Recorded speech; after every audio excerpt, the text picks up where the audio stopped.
வணக்கம், வந்தனம், சுஸ்வாகத்தம் மக்களே. வெல்கம் டு அந்தமானி மாஸ்கள் யூடியூப் சேனல். ஸோ இன்னைக்கு நம்ம என்ன பார்க்க வரோம்? அந்த ஷிஞ்சிதா விஷயம் தான். ஷிஞ்சிதாவோட அந்த கேஸ், கேரளா கேஸ் தான். அதுல வந்து ஒரு வீடியோ எடுத்தாங்க.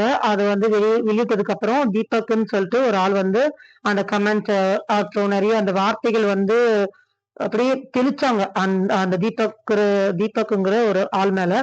ஸோ அதெல்லாம் பார்த்து அவரால் வந்து அது ஏத்துக்க முடியாம அவர் வந்து சூசைட் பண்ணி இறந்துட்டாரு. அதுக்கப்புறமா டோட்டலா வந்து அந்த கேஸ் வந்து ஷிஞ்சிதா மேல திரும்பி இருக்கு. அந்த பொண்ணு என்ன பண்ணிருக்காங்க, அவங்களோட இன்ஸ்டா ஐடி அண்ட் அந்த வீடியோ வந்து டோட்டலா delete பண்ணி வச்சிருக்காங்க இப்போதைக்கு. அண்ட் மெயினா வந்து அந்த பொண்ணுக்கு வந்து இந்த வீடியோக்கு அப்புறமாவே வந்து ஒரு எவ்வளோ 20K வியூஸ் கிட்ட எவ்வளோ போயிருக்கு. அண்ட் அவங்க சப்ஸ்கிரைப் பாத்தீங்கன்னா 2000 3000 மேல ஏறி இருக்கு அவங்களுக்கு.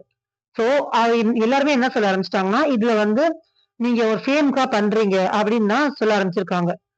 ஃபர்ஸ்ட் நீங்க ஒரு வீடியோ பார்த்தோன்னே அந்த தீபக்ங்கிற பெர்சனை வந்து திட்ட ஆரம்பிச்சீங்க. இப்போ அந்த தீபக் இறந்து போயிட்டாரு அப்படின்னு சொன்னோன்னே இந்த பொண்ணை திட்ட ஆரம்பிச்சிருக்கீங்க. ஃபர்ஸ்ட் நம்ம இப்போ அந்த சிஞ்சிதாவோட கேஸ் வந்து போலீஸ் எடுத்திருக்காங்க. அது வந்து விசாரிச்சுட்டு இருக்காங்க. அந்த ரிசல்ட் வெளியே வர வரைக்குமே வந்து நம்ம அமைதியா இருந்தா நல்லா இருக்கும்னு தோணுது எனக்கு. ஏன்னா இந்த தப்பு வந்து யார் மேலன்னு சொல்லிட்டு இன்னும் நமக்கு வெளியே வரல. நிறைய கேஸ் இந்த மாதிரி நடந்திருக்கு இதுக்கு முன்னாடியே. நம்ம ஒருத்தவங்க தப்புன்னு சொல்லுவோம். அவங்க லாஸ்ட்ல பார்த்தா இன்னசென்ட்டா இருப்பாங்க. இல்ல வந்து தீபக் இன்னோசென்ட்டா இல்ல வந்து ஷிஞ்சிதா இன்னோசென்ட்டான்னு சொல்லிட்டு நம்மளுக்கு இன்னும் தெரிய வரல. சோ அது வரைக்குமே வந்து அந்த ரிசல்ட் வர வரைக்குமே வந்து நம்ம அந்த வெறுப்பையோ அந்த வார்த்தைகளையோ விழாம இருந்தா நல்லா நல்லா இருக்கும் சீரியஸாவே. இதுல வந்து இப்ப என்னன்னா ரீல்ஸ் எல்லாம் எடுத்துட்டு இருக்காங்க. அந்த அட்டைப்பட்டி மேல போட்டு ஜென்ஸ் எல்லாம் வந்து பஸ்ல இந்த மேல போகணும் அப்படின்னு சொல்லி ரீல்ஸ் எடுத்துட்டு இருக்காங்க. இது காமெடியா பண்ணிட்டு இருக்காங்க. சோ இதை பார்த்து மத்த பெண்கள் நிஜமாவே யாருக்காச்சும் வந்து இது வந்து தப்பா நடந்திருக்கு, அந்த மாதிரி வந்து அவங்க வீடியோ எடுத்து போடணும் அப்படின்னு சொன்னாலுமே பயப்படுவாங்க. ஏதாச்சும் நடந்துச்சுன்னா நம்ம மேல திரும்பிடுமோ பிரச்சனை வந்து அப்படின்னு சொல்லிட்டு பயப்பட ஆரம்பிச்சிருவாங்க கண்டிப்பா. சோ இது வந்து எதை நோக்கி இது போயிட்டு இருக்குன்னு புரியல.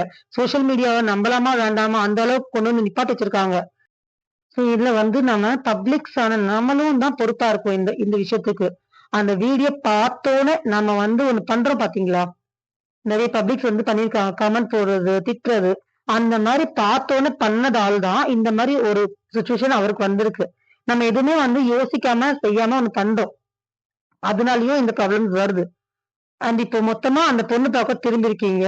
எல்லாருமே வந்து அந்த பொண்ணு சொல்லிட்டு இருக்கீங்க. இது என்னோட பாயிண்ட் என்னன்னா 50-50% தான். இன்னும் எந்த ஒரு ரிசல்ட்டுமே வரல. நான் ரிசல்ட் வந்ததுக்கு அப்புறம் எதுவா இருந்தாலும் பேசணும். இப்ப அந்த பொண்ணை நேத்து அரெஸ்ட் பண்ணிட்டு போகும்போது இந்த ஃபேம் உனக்கு போதுமா அப்படின்னு சொல்லிட்டு பின்னாடி இங்க யாரோ கத்துறாரு. அந்த வாய்ஸ் கேக்குது. சோ அவ்வளவு தூரம் வந்து அந்த பொண்ணை வந்து ரொம்ப கிரிட்டிசைஸ் பண்ண ஆரம்பிச்சிட்டாங்க. ஸோ எல்லாமே யோசிச்சு பார்த்து வீடியோ வந்து போட்டாங்கன்னா உடனே நம்பிடாதீங்க. ஏஐயும் இருக்கு. இப்பெல்லாம் வர இந்த ஏஐ எல்லாம் பார்க்கும்போது அப்படியே உண்மையா தெரியுது. அதுவுமே நம்ம பப்ளிக்ஸ் வந்து ஒரு இதுதான். எது எடுத்தாலும் ஈஸியா நம்பிடுறீங்க. சோ இந்த கேஸோட தீர்ப்பு வெளியே வர வரைக்குமே வந்து நம்மளுக்கு ஃபுல்லா எதுவுமே தெரிய போறது இல்ல. கேஸ் தீர்ப்பு வெளியே வந்தா மட்டுமே தான் நம்ம யார் சைடு தப்புன்னு சொல்லிட்டு கரெக்டா நம்மளால பேச முடியும்.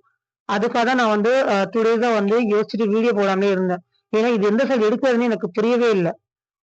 யாருனாலும் இது தப்பா இருக்கலாம். அந்த பொண்ணா கூட இருக்கலாம், இந்த இவரா கூட இருக்கலாம். ஒருத்தவங்க வந்து இறந்துட்டாங்கன்னு சொன்னோனே உடனே வந்து ஆப்போசிட் பர்சன் தான் தப்புன்னு கூட சொல்ல முடியாது. என்ன நடந்திருக்குன்னு நமக்கு தெரியாது. அந்த பொண்ணோட ஃபுல் வீடியோ இன்னும் நம்மளுக்கு வரல. இது வந்து எடிட்டட் வீடியோ மாதிரி எனக்கு ஃபீல் ஆகுது அந்த பொண்ணு பண்ணது. ஒருவேளை அந்த பொண்ணு நிஜமாவே ஃபேம்க்கா கூட பண்ணிருக்கலாம்.